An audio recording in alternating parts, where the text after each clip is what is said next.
Meus queridos irmãos e amigos da Central.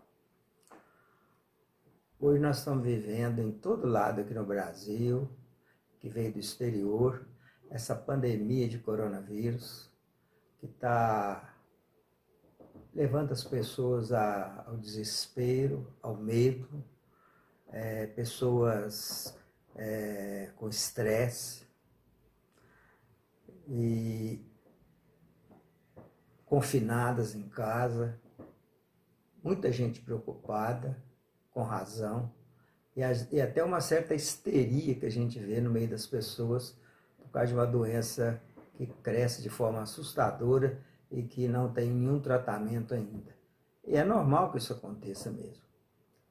Mas eu queria dar uma palavra para vocês, me lembrando daquele texto que está lá no segundo livro de Reis, no capítulo 6, verso 24, e no capítulo 7, até o versículo 20. 6, 24 a 7, 20. Se você olhar lá há o registro de um cerco de uma cidade chamada Samaria. A cidade de Samaria estava cercada pelo exército dos sírios há muito tempo já. E havia ali dentro uma situação parecida com o que a gente está vivendo hoje. Uma cidade cercada por um exército poderoso, havia fome ali dentro, havia miséria, havia desespero, talvez doenças estavam graçando ali naquele lugar, e uma situação de isolamento muito maior do que esse isolamento que nós temos visto até agora. As pessoas reclusas naquele lugar, todo com medo, porque se aquele exército entrasse na cidade, mataria muita gente e conquistaria aquela cidade. Uma situação de total desespero. E como consequência desse desespero, a gente vê até o relato lá de que, por causa da fome, até a cabeça de um jumento, que era um animal que nem era permitido pela lei de Moisés ser consumido, a cabeça de um jumento era vendida por quase 1 quilo de prata. E 200 gramas de esterco de pomba eram vendidos por 60 gramas de prata. Um absurdo, uma coisa extremamente cara que demonstra exatamente essa carência que havia dentro daqueles muros daquela cidade. Por outro lado, a gente vê no relato que o rei de Israel, passando ali por cima do muro, ele presenciou uma cena que é simplesmente dantesca. Ele vê 2 mulheres e uma delas grita para o rei ir lá resolver aquela questão. Por quê? Aquelas mulheres tinham combinado de um dia cozinhar o filho de uma e comer, e no dia seguinte comer o filho da outra. Só que depois que comeram o filho da primeira, a segunda não quis dar o filho para ser também cozido e comido. Então, quando o rei presencia aquela cena horrorosa, ele rasga suas vestes em sinal de desgosto, como era costume naquela época. Ele estava vestido de saco. E ele fala, por acaso eu sou Deus para resolver isso? Né? E naquela hora, ele ameaça cortar a cabeça de Eliseu, que era o profeta, porque entendia que o profeta, como um emissário de Deus, é que estava trazendo aquelas coisas para o povo. Ele jura que naquele mesmo dia a cabeça de Eliseu não ficaria no corpo dele, porque ele ia matá-lo. Em seguida, Eliseu, que estava reunido em outro lugar com alguns líderes lá, ele fala assim, olha, eu já ouço os passos do homicida que vem para tirar a minha vida. E quando ele estava ainda falando, chegou o emissário do rei, e logo depois o rei. E o rei, então, não faz aquilo que queria fazer, que era matá-lo, mandar matá-lo, mas fala que aquela praga, aquilo tudo tinha vindo de Deus, da parte de Deus. Nessa hora, Eliseu fala assim, olha, amanhã, mais ou menos à mesma hora, haverá fartura aqui nessa cidade de Samaria. Fartura tal que 3,5 kg de trigo serão vendidos, assim como 7 quilos de cevada, por 10 gramas de prata. Ou seja, haveria uma fartura, uma abundância tal que os produtos iam ter um preço muito barato. Nessa hora, o ajudante do rei, o oficial do rei, falou assim: olha, ainda que Deus abra as janelas dos céus e despeje de lá trigo e cevada, isso nunca acontecerá. E o profeta Eliseu vira para aquele homem e fala assim: olha, isso vai acontecer conforme eu estou profetizando, mas você vai ver e não vai comer. Paralelamente a essa história, a gente vê que lá na cidade de Samaria havia 4 leprosos que estavam lá de fora da cidade. Os leprosos, como a gente se lembra, eles eram renegados, eles eram excluídos, eles não podiam ficar em lugar nenhum, tinha que ser chamado de imundos, etc, etc. E esses leprosos, eles têm um raciocínio lógico, eles falam assim: se nós entrarmos para a cidade, nós vamos morrer de fome. Se nós ficarmos aqui, nós vamos também morrer de fome. Vamos lá no exército dos sírios, que está lá, que está acampado. Quem sabe eles nos matam, ou, se eles não nos matarem, nós poderemos, às vezes, sobreviver lá com alguma coisa. Um raciocínio lógico. E eles fazem isso. E quando eles saem e vão lá para o acampamento dos sírios, eles veem que estava tudo abandonado, eles tinham fugido, deixado ali as tendas, as roupas, os mantimentos, tudo tinha sido deixado ali. E eles vão nas tendas e começam a comer, e começam a pegar roupa, pegar prata para juntar.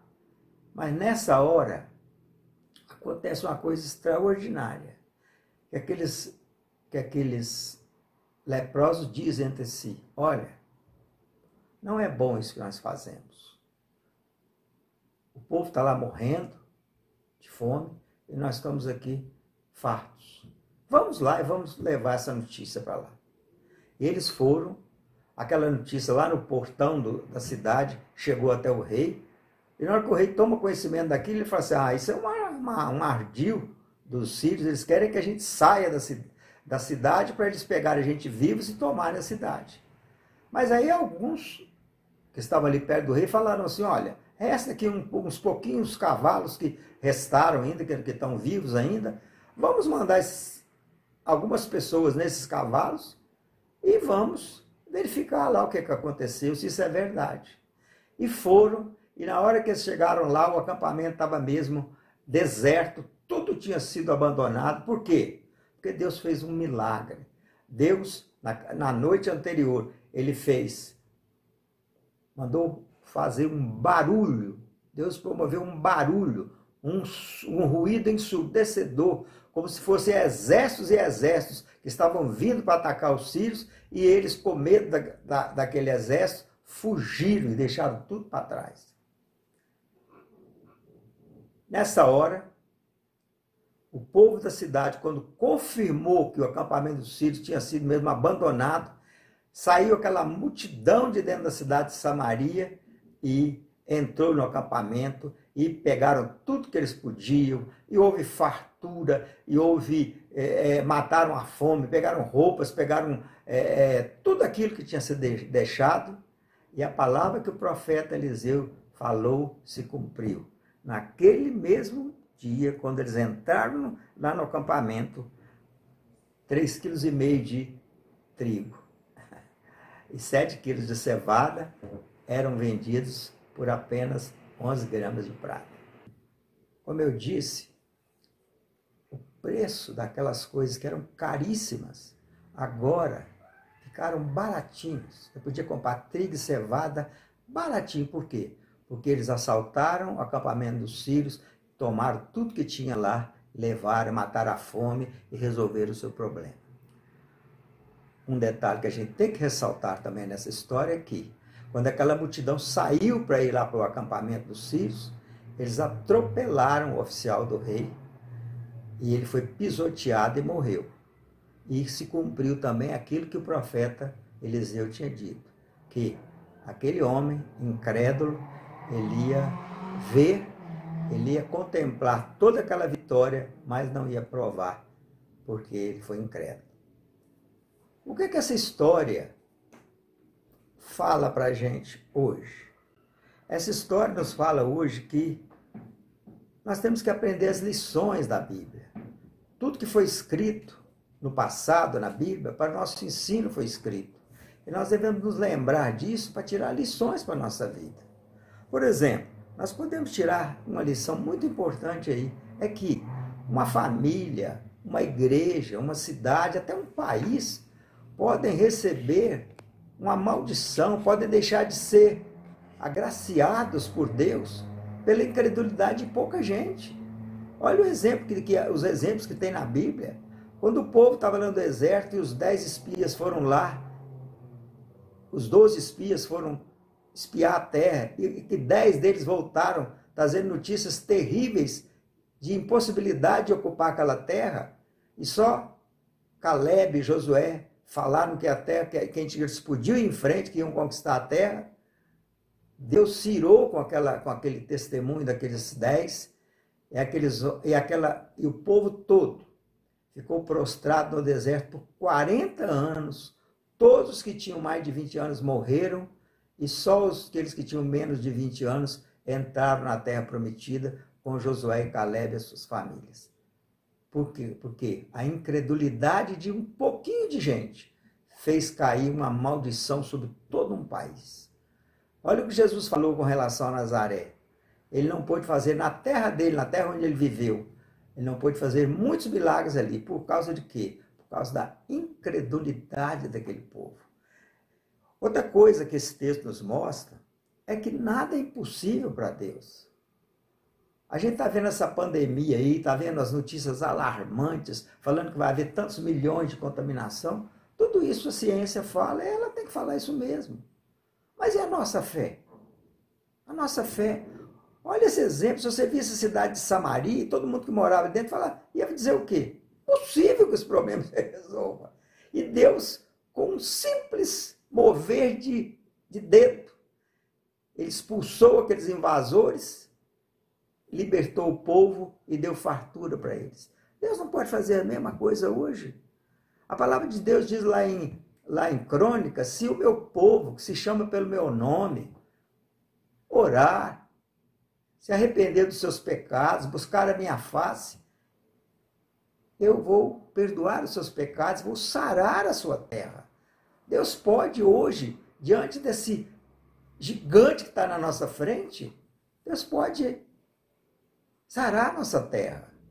Então, longe de nós ficar agora prostrados por essas notícias, temos que tomar todas as medidas sanitárias, de cuidado, de asseio e de tudo mais que estão sendo recomendadas, mas não podemos agora ficar acovardados pensando que o mundo acabou. Não, Deus tem o mundo nas suas mãos, é Ele que rege tudo aquilo. Onde está a nossa fé? O justo viverá pela fé. Deus falou através da palavra dele. Então, nós devemos nessa hora orar. Por quê? Porque Deus pode mudar essa situação completamente de uma hora para outra. Outra coisa que a gente aprende nesse texto é nunca ficar blasfemando com relação às coisas de Deus. A gente vê essa pandemia e fala assim, isso não tem jeito, acabou, agora não tem mais jeito não, vai todo mundo morrer, nós vamos perder tantos parentes, vai acontecer isso, catástrofe. E as pessoas ficam profetizando negativamente essas coisas. Ao contrário, a palavra de Deus fala que quando a gente fala essas coisas, nós entristecemos o Espírito Santo de Deus. Nós estamos entristecendo o Espírito Santo de Deus e isso impede que Deus haja. Nós devemos aprender com aqueles leprosos aquilo que está registrado lá no profeta Isaías. Formosos são os pés daqueles que anunciam boas novas. Nós devíamos ser como aqueles leprosos, anunciar boas novas para as pessoas. É para isso que Deus nos convocou. Nesse momento terrível que nós estamos vivendo aí agora, de medo, de tudo mais, nós temos que aprender com aqueles leprosos, levar boas novas para as pessoas. Olha para o seu pé, olha para os seus pés.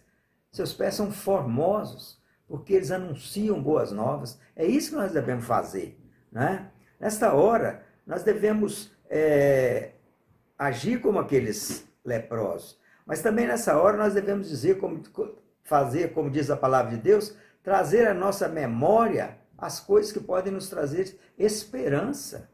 Nesta hora nós temos que fazer, por último, como diz o apóstolo Paulo, tudo que é bom, tudo que é agradável, tudo que é de boa fama, seja isso que ocupe a nossa mente. Vamos orar a Deus e pedir que, pelo poder que Ele tem, como fez lá no cerco de Samaria, faça a mesma coisa aqui no nosso Brasil. Nós poderemos ver milagres acontecendo aqui, em vez de estar desanimando as pessoas com palavras que põem as pessoas para baixo e tudo. Tudo que é bom, tudo que é agradável, tudo que é de boa fama, seja isso que ocupe a sua mente. Traga à sua memória as coisas que nos trazem esperança. Formosos são os pés daqueles que anunciam boas novas. Muito obrigado.